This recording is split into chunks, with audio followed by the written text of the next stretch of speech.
Tonight, caught up in a carjacking nightmare, a brave Perth mother fights back, saving her kids. Hundreds of victims, some of them children. A Perth sex monster who pretended to be a famous YouTube star. A Clarkson tradie touches down after a mercy flight from Bali. We're live to Royal Perth for the latest on his fight for life. Silent on Joondalup, the big hospital check that the Liberal Party says came with no strings attached. Jetstar drama, a lone passenger pushes past people in the exit row, opens the emergency door and runs onto the wing. And could tonight be your lucky night? Half the adult population to buy a ticket in Powerball's $100 million jackpot. Live from Perth, 7 News with Susannah Carr.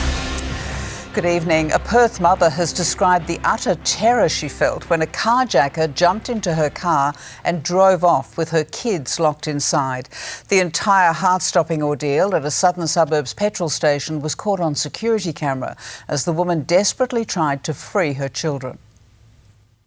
A stranger at the servo runs up to a mother filling up her car. Her 3 children are inside. The man asks for help, then reaches for the door. What unfolded next was a mother's heart-stopping panic and desperation to save her kids. I didn't see him till he was right there. 11-year-old Armani managed to jump from the front seat. Very, very, very scared. Ashley screams, begging for her children, still trapped. After 25 seconds of sheer terror, the back door unlocks and she takes her chance to free her 2 boys. The car was starting to move, so I had just reached through the middle of the front seats, ripped the handbrake up, which bought me enough time to undo the baby's seatbelt. What you can't see is Ashley holding her baby and leaping from the car with her teenage son before the driver allegedly sped away. When she got them out, she collapsed. Police say the driver led them on a wild chase through Perth, the air wing tracking the Holden Commodore from above through South Guildford, Bassendean and Lockridge. Roger, the downlink is on. The vehicle is still incorrect side of the road. Finally coming to an end 56 kilometres away in Middle Swan. This is the moment officers arrested a 42-year-old man. Yeah, he's up in the roof. Watch the roof! Yeah, now he's good. Hiding on a roof. The family of 4 left clinging to each other at the petrol station. The thought of not getting them out, like what would have happened, that one eats me up. Now safe, but traumatised. Rachel Tassakar, 7 News. One of Australia's worst child sex offenders is being sentenced for abusing 286 women and girls. Perth man Mohammed Rashid pretended to be a famous YouTube star to blackmail the victims into providing intimate images and videos. As Lucy Murray reports, his victims were spread across 20 countries, including 8 here in WA. Australia's most prolific online pedophile, a petroleum engineer by day, a predator by night. Mohammed Rashid hid behind fake Instagram and Snapchat profiles. 286 victims in just 11 months, 180 of them children, the youngest just 7 years old. More than 100 were recorded in intimate poses. The videos sent or live streamed to chat rooms full of pedophiles. Rashid was brought down by an international investigation. His crimes spanned 20 countries. The man in his 20s pretending to be a 15-year-old celebrity. He started the chats innocently, asking, "What is your favourite food?" Then it escalated. "What is your bra size?" or "What is your darkest secret?" He would use their answers as blackmail. "Should I send this to your followers? Now pick up my call and do everything I say. Show your bra, show it, 10 seconds left, don't end it or I'm sending." With each image, the prosecutor said Rashid gained incremental control over the victim. Mohammed Rashid committed so many crimes, it's taken 2 prosecutors more than 5 hours to detail his offences. The predator's only reaction so far has been to stare at the ground. The 29-year-old is already in prison for sexually assaulting a teenager in a car park. For his online crimes, he faces dozens of charges, each carrying a maximum penalty of 15 years. The predator will learn his fate tomorrow. Lucy Murray, 7 News. A Clarkson man fighting for his life after a scooter accident in Bali has just landed back in Perth. Shane Ramsey crashed in Seminyak on Sunday morning. The 30-year-old underwent emergency brain surgery and remains in a coma. This afternoon, he was flown to Perth on a medical evacuation flight. James Carmody joins us live tonight. And James, he's on his way to Royal Perth. That flight touched down just under an hour ago, Sue, and Shane Ramsey is right now in an ambulance on his way here. He'll be taken straight into the intensive care unit. He remains in a bad way, but the first task for doctors here will be running tests to see just how badly injured Shane Ramsey is and what treatments might be available. His parents, Catherine and Andrew, and his younger brother Jay haven't left his bedside until today. They're on another flight due to arrive in Perth in a couple of hours, praying that they're greeted by good news. Without travel insurance, his parents have been forced to appeal for donations and are looking at selling their house to help pay for that flight and his treatment, thanking the hundreds of people who have already contributed, many of them total strangers. Sue. James, thank you. Libby Mettam is under political pressure tonight over donations, weeks after attacking Labor's union links. 7 News can reveal a big cheque from Private Health has upset an advocate representing grieving Perth families. Jessica Page has this exclusive report. Libby Mettam has been demanding the Premier hand back $25,000 from the CFMEU. If the CFMEU WA branch is put under administration, we will not accept any further donations from them. Clearly there were strings attached.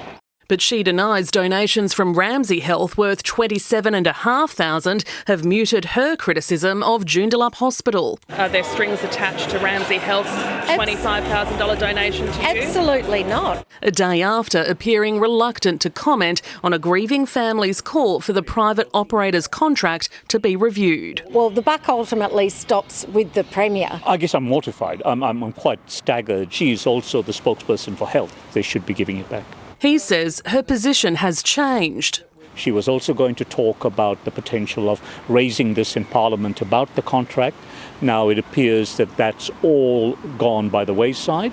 Quite clearly, there are major issues in all hospitals, including Joondalup Health Campus. Were you aware of this donation from Ramsey Health in the No, past I wasn't aware. She could have checked online, where the pre-election money trail is now clear for all to see. New rules revealing the biggest single donation so far is $99,000 from Gina Reinhardt's beef stud, but Labor's total tally remains much bigger than its rivals. $30,000 from Home Group, adding to big donations from Andrew Forrest's charity and Woodside. What they're buying isn't clear. Ramsey says its donation was part of business engagement. Jessica Page, 7 News.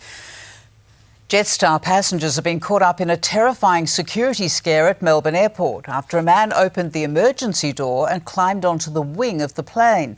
Witnesses say he'd been acting erratically on the flight before he was cornered by airport workers on the tarmac. An extraordinary breach. What's wrong with him? Just after touchdown at Melbourne Airport, the lone passenger had pushed past people in the exit row and opened the emergency door over the wing. Take your seats immediately. All passengers, please be seated. JQ 507 had come from Sydney. That passenger had come from the back half of the plane. So fast up the aisle, nobody stopped him. He was literally just holding onto the turbine and people were screaming at him, stop, stop, stop. Passengers tell us he didn't say a word as he ran out. What's wrong with him? Stopped once he fell, not by police, but airport staff. Ground crew, yeah? Yeah, the ground crew, yeah. Ricky Banger was 3 rows behind the exit door. He pushed all the passengers aboard, who was sitting next to the emergency door. So he pushed them, forced them out. A few passengers were trying to stop him, but he was too strong for them. The poor people who were getting hit, some of the ladies and kids, he didn't care about them. Soon, others around the terminal knew something was wrong. Yeah, I think he just jumped down. He just jumped. Yeah. Oh, is that what the slide was? Yeah. The escape slide, a sign of emergency, except here, nobody knew why. He's definitely aggressive. Federal police arrested him for alleged aggressive behaviour and breaching aircraft safety protocols. He was suspicious when we were during the flight. You know, he was going back and forth to the toilets. Asking for alcohol, which I thought was quite odd for a 8:15 a.m. flight. That particular aircraft is now out of service. It could take days to replace the escape slide. It's expensive too, costing around $100,000. Melbourne Airport praised the exceptional response from ground crew who calmed the man until police arrived. Pure terror. I mean, everyone was shrieking, just inaudible sounds of, horror. People were like screaming so loud, and I was just like, I just put my head between my legs and expected the worst. What's wrong with him? Blake Johnson, 7 News. A man is in a critical condition after being hit by a truck south of Perth. It happened just before midday at a car auction yard in Bibra Lake. The man, aged in his 70s, suffered serious injuries. Tonight he's being treated at Royal Perth Hospital. Tonight, 7 News can reveal details of a major shake-up for the aged care sector being considered by Labor and the Coalition. Residents would be charged a levy on their accommodation bonds so homes can remain viable and open. The only thing growing faster than the demand for aged care is the cost. $30 billion this year alone. We want to deliver better care and better services in a more sustainable way. The government now edging towards bipartisan agreement with the Coalition on reforms to achieve that, making residents pay more for their own care. Currently, over 50% of homes are making a loss. That will rise to, we estimate, 75%. 7 News can reveal aged care facilities would charge a new 2% levy on accommodation bonds. On a $500,000 bond, $10,000 a year for 5 years, cutting $50,000 from the amount returned to relatives in inheritances. Treasury estimates that would deliver aged care homes $850 million a year of the $1.3 billion they say they need to remain viable. The rest would come from charging co-contribution fees for services 97% of home care residents currently get for free. It's now hoped a bipartisan agreement on the reforms can be struck within days so the legislation can go to the respective party rooms when Parliament returns here in 2 weeks. As reforms did pass, cutting NDIS costs by more than $14 billion and streamlining services. We can say to Australian taxpayers that it's going to be harder to rot. Not everyone's on board. The greatest betrayal of our community ever perpetrated by a government. Mark Riley, 7 News. A senior Liberal MP wants the Corruption and Crime Commission to investigate how a police report into the Floreat murders fell into the hands of a newspaper while Parliament has been kept in the dark. Shadow Police Minister Peter Collier has asked a raft of questions in Parliament about the circumstances leading up to the murder of 2 women in Floreat in May by Mark Bombara, who was searching for his wife. Mr Collier was particularly focused on how police responded to warnings about Bombara. He was incensed to see the leaked details of a police inquiry splashed over the front page of the West Australian newspaper. Quite frankly, what they've done is abominable. I cannot believe that we can actually read about this report in the paper, but they can't provide it, not only to the Parliament, but the people of Western Australia. The government says it will consult Bombara's family about releasing the report of the yet incomplete police inquiry. The Australian schoolgirl who was stabbed in London was back at school today. 11-year-old Layla Johnson still got to see her idol, Taylor Swift, perform in London and even got a message from WA's very own Sam Carr. I got a message from Sam Carr the other morning, which is very exciting for me. I'm a big fan of the Matildas. Layla says she's excited to see her friends and get back to normal. Spring has sprung in the Perth Hills in time for the Araluen Tulip Festival. The spectacle kicks off tomorrow, despite the wet weather delaying this year's tulip season. But organisers say it won't deter the thousands of expected visitors. Just 30 kilometres south of Perth lies a hidden gem in our hills. The Araluen Botanic Park, a kaleidoscope of colour in preparation for its annual Tulip Festival.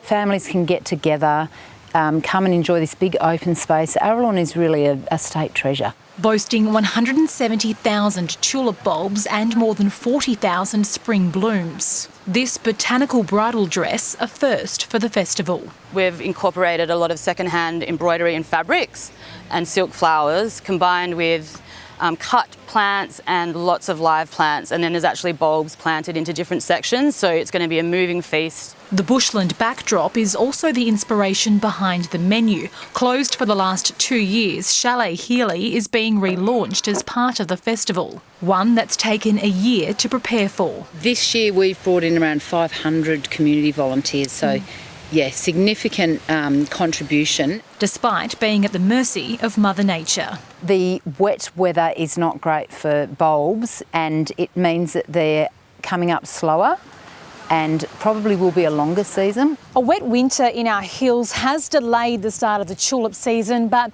organisers say as soon as the sun comes out, these gardens are going to be in full bloom. We'll probably still see in the vicinity of 70,000 people. Flocking to this floral extravaganza that runs until the end of September. Francesca Danuccio, 7 News. In the next half an hour, someone's life could change forever, picking up $100 million in the Powerball jackpot. We all dream about winning big. Now you can hear exactly what it sounds like. It's the call most Australians dream of. I never ever thought I'd hear from you guys ever in my lifetime. To hear these words after buying a lotto ticket. So congratulations! Are you serious? Changing lives in an instant. I'm a single mum and I don't own a house and I work. Yep, I can't even tell you how much stress is taken off me. Someone could be waking up to that winning feeling from tonight's mega Powerball draw. It has climbed to a whopping $100 million. I'll have tonight. The chance of winning Division 1 in Powerball are about 1 in 134 million. Tonight's draw could mark the third biggest jackpot this year and the sixth largest in Australian history. 50% of Australians are expected to buy a ticket in tonight's draw, most already planning what to do with it. On holiday. Permanently though. I'd give my kids perhaps $1,000. You know, that'd be nice, wouldn't it? Oh, mate, that's freaking awesome. You turned my life upside down. Tyra Stowers, 7 News. Sam Jolly joins us now. We've had a severe weather warning, Sam. Yeah, so it was issued late this afternoon. Let's take a look. The warning area included Perth. It stretched from north of Gin down past Mandurah as a low pressure system brought strong winds. We got some very powerful gusts, 93 kilometres an hour for Ocean Reef this afternoon, 83 in Bickley, 82 at the airport. It has eased off now and that warning has just been cancelled. We're also having a bit of a winter heat wave right now, right across Australia, including WA, with unusual temperatures for this time of year. Tomorrow, many parts of Australia will hit 30 degrees. We could see some winter heat records with tops of 38 in northern South Australia, 36 for parts of the Northern Territory and Queensland, and some very hot temps for the north of our state as we head into the weekend, 40 degrees possible in parts. A few fronts moving through will bring colder temperatures from time to time, so we will see maximum swinging a bit in Perth. And it was certainly warmer than average in the city today. We got to 21.6 degrees. It's normally only 19 in August. It has been a windy and drizzly Thursday. I'll tell you what's in store next a bit later in the Bulletin, Sue. Thanks, Sam. And still ahead this news hour, Perth's Big Bang Theory, the country that's issued an apology after Perth homes were rattled. The Perth suburbs where land is being unlocked by the government, what it'll be used for. Team Trump or Team Kamala? Oprah Winfrey reveals who she's endorsing ahead of the US election. Why chicken is the new victim of the cost of living crunch. And later, could tonight be your lucky night? The full $100 million Powerball draw only on 7. The 7 News app will give you the news you want. Download now. The state government has identified several suburbs where it will concentrate on releasing extra land to boost housing construction. One of those suburbs is Subiaco. Will share in funding for 22 new projects using seed money from the government's Infrastructure Development Fund. Other suburbs include Whitegum Valley, Gosnells, Maddington and Woodbridge. Without this infrastructure fund, the simple reality is that some apartment developments would simply not be built. The target is 1,700 dwellings, including social housing and accommodation for the disabled. Oprah Winfrey has brought some star power to US politics, throwing her support behind the Democrats. The talk show queen telling America it's time to put Kamala Harris in the White House. A former high school teacher and footy coach. Now he's applying for the White House. Never underestimate a public school teacher. Many Americans had never even heard of Walls until Harris made him her running mate. Tonight, his big introduction. Healthcare and housing are human rights. Leaning on his Midwestern family man image. There'll be time to sleep when you're dead. We're going to leave it on the field. And a surprise, rare endorsement. Let's all choose Kamala Harris! A self-proclaimed independent, Oprah Winfrey gave her maiden speech at a national convention. Let us choose common sense over nonsense. Kamala Harris is president every day. Will begin with you. And a veteran on this stage tackling Donald Trump. The only personal vanity I want to assert is I'm still younger than Donald Trump. He's the third US president to speak at this convention, but no one here has been as prominent in his party for as long. Bill Clinton addressed the 1976 Democratic National Convention. The Republican nominee hitting back with a rally of his own. That's all they talk about, Trump. We've driven them crazy. They have Trump derangement syndrome. His first outside since the attempt on his life. Security visibly increased, bulletproof glass at his front and back. In Chicago, Tim Lester, 7 News.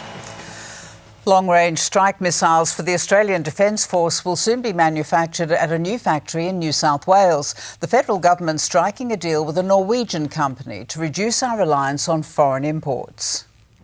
A month after the Australian Navy first test-fired its new naval strike missile, the federal government announces plans to start making the long-range rockets here. This investment is about keeping Australians safe in an uncertain global environment. An $850 million partnership with Norwegian defence giant Kongsberg to set up a factory near Newcastle Airport in the New South Wales Hunter Valley, manufacturing and servicing the cruise missiles within 3 years, the first time they've been built outside Norway. Boosting war stocks and becoming increasingly self-reliant. The factory will make both the naval strike missile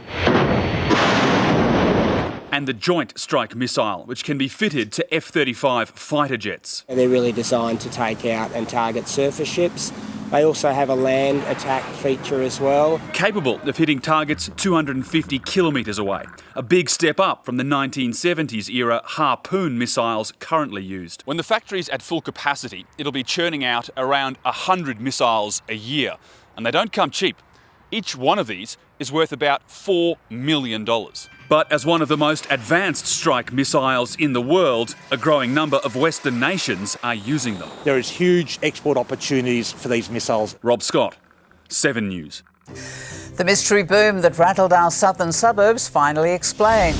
Next, we'll reveal who's apologised for the alarm it caused across Perth. The IVF company at the centre of a multi-million-dollar negligence class action. How many families are involved?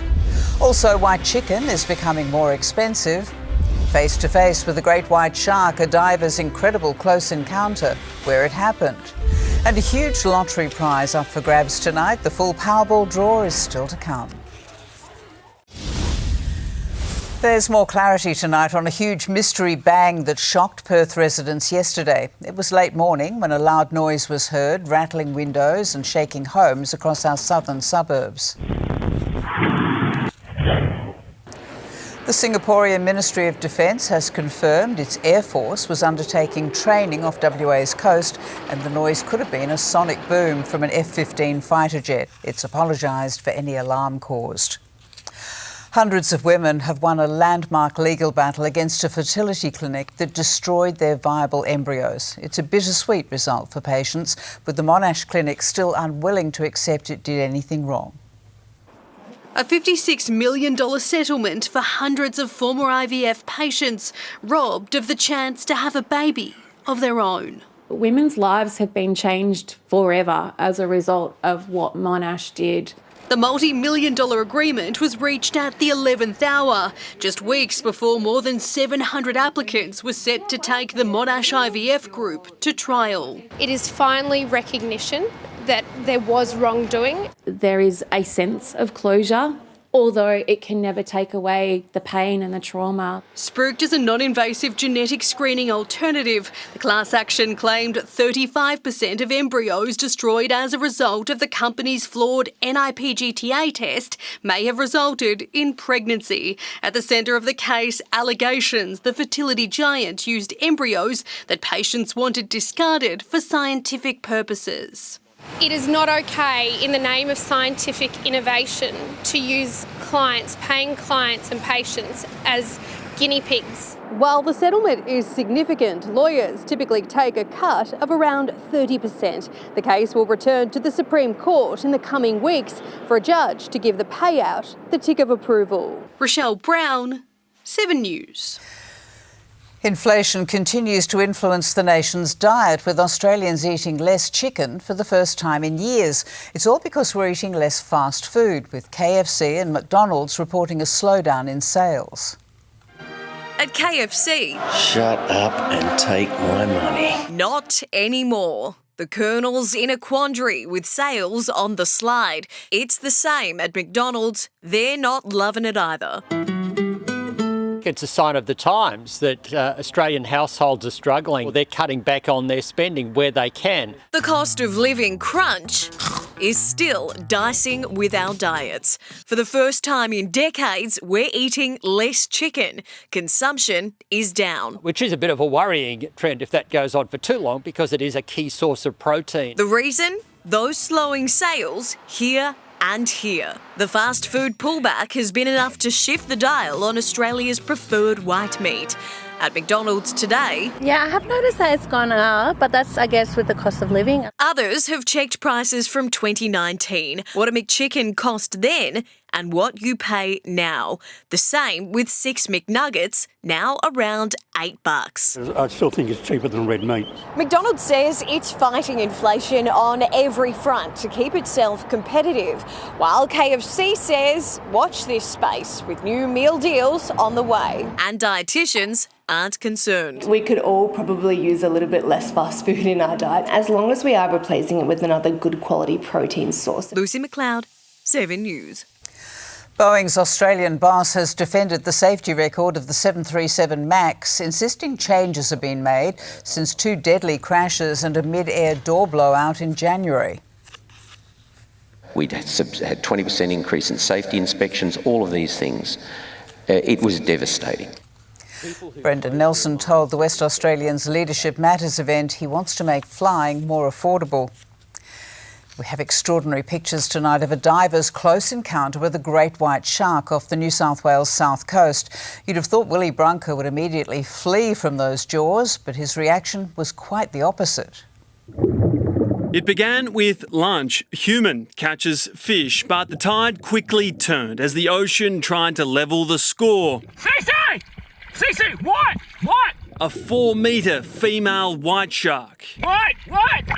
Sneaking up on Will Brunker and his diving partner, who were fishing in Eden. And I almost had a out-of-body experience for a moment, because I sort of thought, what am I actually... Is this... Yes, it's happening. It's a white shark. So what does Will do? He gets closer. I also really wanted to feel the energy of that magnificent animal. So I took the opportunity to take a drop and just see how she would respond. But the shark has a point to prove and territory to protect. She swims at them 4 times. She was dominant in a way. She, I think, saw us as a bit of a threat to her food source. Somehow, maintaining cool heads, they make their way to shore with an eye on the deep. Then, sweet land. Oh, that was so epic! But like all good shark stories, this too has a third act. They must now get back to their boat. That's when we really had to put our big boy pants on and say, all right, here we go. Let's see what happens. A happy ending and an unforgettable lesson. Made it. If that white shark wanted to eat us, then we would have been toast. She's not an aggressive man-eater. She was in her home. We were in her home. Don't forget the other lesson. Hit record on the GoPro and we got some cracker footage out of it. Tom Saker, 7 News. If an individual WA player takes home the entire Powerball jackpot tonight, it'll be the largest lottery prize on record for the state. The full $100 million draw is just minutes away. Also ahead on 7 News, the surprising new statistic when it comes to private health insurance. And coming up in sport, the teams are in for round 24. Will Sean Darcy return for Freo? Plus, Justin Longmuir, Jared Schofield and Dan Houston fights his 5-match ban. Now, Fuel Watch. Perth's petrol prices brought to you by Fuel Watch and 7 News.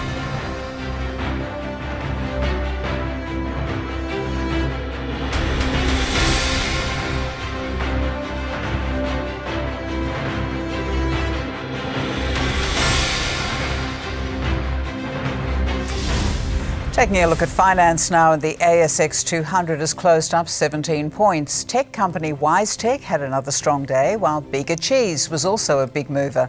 Gold is trading at $2,503 an ounce. A tonne of iron ore is up to $98.38, and $1 Australian dollar is buying 67 US cents and 51 British pence. Times may be tough, but despite the cost of living crisis, more people are signing up for private health insurance. That's helped boost the profit of one of our biggest insurers, but so too has rising premiums. After years coping with COVID and dogged by a data breach, Medibank feels a whole lot better now. I feel better. The private insurer recording a near 60% bump to profit, banking almost $500 million. We remain a very strong and resilient business. That's what our customers want from us. The reason? New sign-ups. Around 85,000 have joined Medibank in the past year, the majority of them from overseas. We've seen very strong growth in our non-resident business, so overseas students, workers and visitors coming to the market. The international influx is happening across the industry. Nearly 80,000 new members signed up for private cover in the March quarter alone. That's a substantial increase, especially when you consider the cost of living pressures that are on households at the moment. That inflation pressure is prompting current members to shop around though, with 1 in 3 looking for a better deal in the past 12 months. It is good to see that they're not just taking these hits lying down. Average premium increases are the highest in 5 years. Medibank rates rose above average, less than Commonwealth Bank health insurance and NIB, but significantly more than Australian Unity and People Care. Amelia Brace, 7 News. Aldi has been named Australia's best-rated supermarket for the 7th year in a row. It achieved 5-star reviews for freshness, checkout experience, deals and specials, store layout, presentation and, most importantly, value for money. The German supermarket chain's low prices have made it a popular choice with Aussie shoppers, and its special buy sales have drawn a cult following. A rare penguin that washed up on WA's southwest coast has been rescued by wildlife officers. Pascal is now in the care of Perth zookeepers after straying far from her home in the South Atlantic Ocean. Sadly, her annual feather molt was interrupted during her ordeal, so she can't be returned to the wild. She'll stay at Perth Zoo for now before hopefully being paired up with another rescued northern rockhopper penguin at Singapore Zoo. Time now for sport with Ryan. And Ryan, the teams are in for the final round. Well, they are, Sue. And the big question is, will Sean Darcy return for Freo? The full round 24 teams straight after the break. Plus, Jared Schofield on the Eagles' Mission Impossible. And Dan Houston fights his 5-match bump ban. The Fremantle Dockers will put their season on the line on Sunday, and they'll do it without Sean Darcy. The big man will miss a 3rd straight game, with young ruckman Liam Reedy to hold his spot. Michael Walters, James Aish and Neil Erasmus are into the squad to be trimmed tomorrow, while Nathan O'Driscoll is into the starting 22. Here's Barra. You didn't need a medical degree to know that Sean Darcy wouldn't play on Sunday. The big fella swaggerless due to a knee complaint. Yeah, we don't want to take him in if he's not right. We're happy with the way Reedy went last week, and it's just for the stability of the team. I think that's probably the best thing. Nathan O'Driscoll showed plenty against the Giants and has earned a starting position and probably a new contract. The super sub couldn't finish. The coach wondering if his players should ignore the 3 matches that will decide if the Dockers' finals hopes are still alive by 4:10 p.m. Sunday. Maybe pre-game, like instead of so they've got clarity and they're not thinking about it and they don't know. I'm not sure how much that actually helps players play better.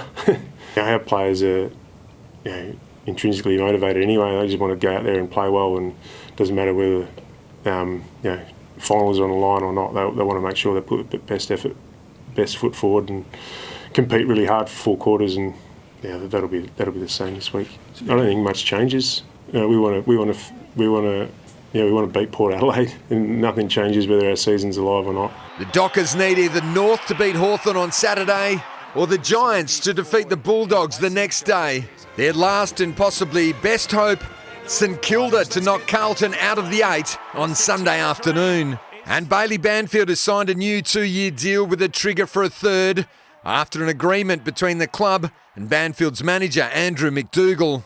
Adrian Barrich, 7 News. Port Adelaide could potentially lock in a top 2 spot with a win, and they've welcomed back WA star Mitch Georgiades. Sin, Vicentini, Lord and McEntee also into the squad. Quinton Narkle has been omitted. They'll also be without Dan Houston, slapped with a 5-game ban. Houston appealed the decision tonight, arguing for a reduced ban of 3 games, but his appeal failed, meaning he's out for the season, even if Port make the grand final. An undermanned West Coast Eagles side will travel to Geelong trying to complete Mission Impossible, beat the fired-up Cats at home. Jeremy McGovern is out with a thumb injury. Tom Barras still not available. Liam Ryan will miss for personal reasons, while Zane True has been dropped.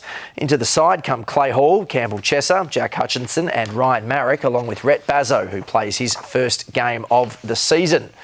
The Eagles haven't won at Cardinia Park in 18 years.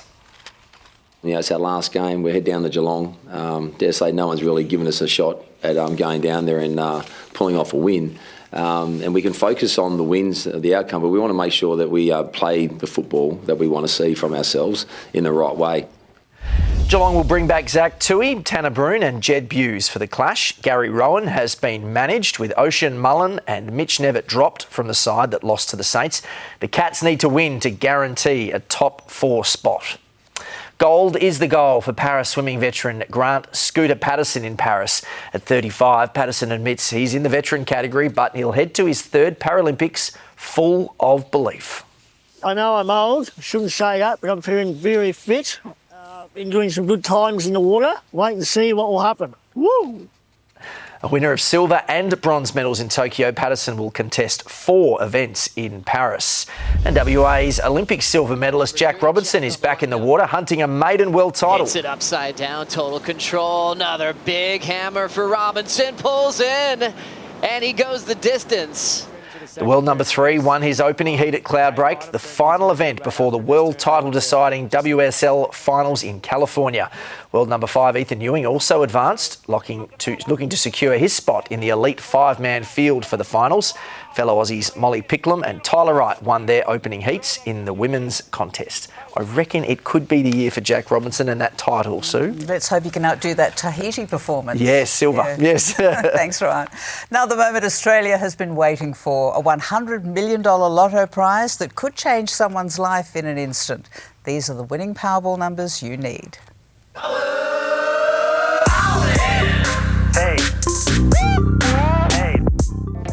Hello friends, Liz Cantor here and welcome to tonight's Powerball draw number 1475.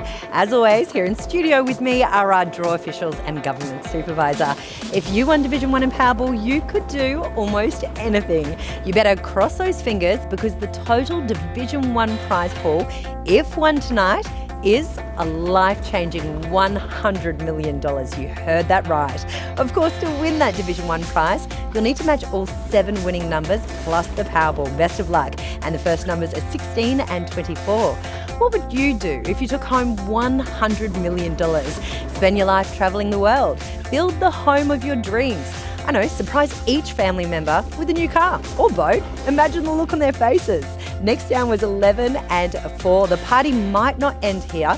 If there is no Division 1 winner, the Powerball prize pool will jackpot to an eye-watering $150 million in next week's draw. So make sure you grab a ticket each week because you wouldn't want to miss out on that. Next down was 10, 18, and here is number 23. Now, onto the all-important Powerball. While we wait, let's recap tonight's winning numbers. They are 16, 24, 11, 4, 10, 18, 23, and the Powerball is number 6. I really hope they were your numbers. You can also check your entry in-store, online, or via the app. Enjoy the rest of your evening. Good night. And Sam Jolly's back on this very windy Thursday, Sam. It's so windy, Sue, that a severe weather warning was issued late this afternoon. I'll tell you what's in store as we get closer to the weekend next.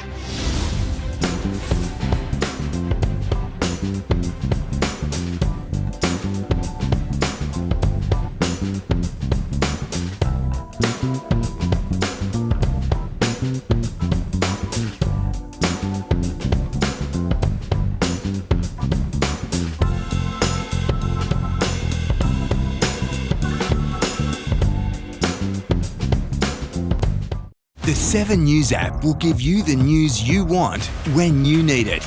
Delivered to you every minute of every day. And it's all for free, including breaking news alerts. Download the 7 News app now. Hello again. We've had a very windy and drizzly day. A severe weather warning was issued for Perth this afternoon because of the strong northwesterly gusts. Ocean Reef had a 93-kilometre gust, 82 at the airport. It has eased off a bit now. And it was warmer than average in the city today. We got to 21.6 degrees. Right now it is still 16 degrees and there's a moderate westerly. We can thank this low pressure trough for the windy weather. A strong cold front is going to move through on Saturday. Morning fog and frost for Canberra tomorrow. It's looking mostly sunny in Sydney. A warm 26 in Brisbane and a shower or 2 in Adelaide. And for WA tomorrow, a hot 37 in Kununurra. Very unusual this time of year as much of the country is in a winter heat wave. And we have a windy 24 in Kalgoorlie. So we have a medium chance of showers and a storm tonight, then a wet and windy top of 20 tomorrow. The southern suburbs could get a storm. A wet, windy and stormy start to the weekend, up to 25 millimetres of rain on Saturday. It is calmer Sunday, just a light shower or 2, 20 degrees, and the chance of showers all next week. And we have a few special celebrations tonight. A big happy birthday to Grace Gale of Wanneroo, who turned 100 years old today. Mrs. Gale says her secret to a long life is her love of line dancing. She has 2 sons, 4 granddaughters and 9 great-grandchildren. Happy birthday. And happy 60th wedding anniversary to Pamela and Roger Cresswell from Thornley. They have 4 daughters, 26 grandchildren and 20 great-grandchildren, and both celebrated their 80th birthdays this year. And we have another diamond anniversary this evening. Helen and Bruce Anderson from Atwell have been married 60 years. They have 4 daughters, 9 grandchildren and 16 great-grandchildren. And celebrating their 65th wedding anniversary tonight. Congratulations to Max and Joy Colston. They have 4 daughters, 13 grandchildren and 9 great-grandchildren. So congratulations to all our couples on their special milestone. Now here's Mark Lacroix with your boating and fishing details. Well, not the best conditions on the water over the next few days, but we have some great pictures again tonight from our viewers. Let's check it out. Expect west to northwesterly winds 15 to 25 knots, increasing to 20 to 30 knots in the middle of the day, seas 2 to 3 metres and a westerly swell 2 to 2.5 metres, dropping off around midday. The high tide at 2 Rocks is at 11:15am, the lows at 5:20pm, similar times around Freo. If you're keen on a wave, don't even look at the surfboards tomorrow, it'll be shocking weather. No doubt there'll be a few grommets tucked away on the south side of some of the local rock walls though. If you're wetting a line, squid, herring and garfish have all been caught inshore off Hillary's. The latest fronts have been good for catching pink snapper off North Mole, and some big Samson fish have been caught around stragglers and mewstones. And check out these awesome viewer pics. 12-year-old Michael McLean scored his first mulloway up at Geraldton. Simon Patterson caught this ripper red emperor out at the Montebello Islands with his workmates. And have a look at James Wilbird's 103cm land-based barramundi he managed south of Wyndham. Awesome efforts from Michael, Simon and James. You and your family have also hooked yourself a $200 service voucher from Automasters. Drop us a line to fishing@7.com.au for your chance to win an Automasters voucher too. Well, I'll catch you again tomorrow night for a look at what's happening on the water over the weekend. Thanks, Mark, and we'll have regular updates throughout the evening. And don't forget, 7 News app and 7news.com.au if you're online. Have a great night here with us on 7.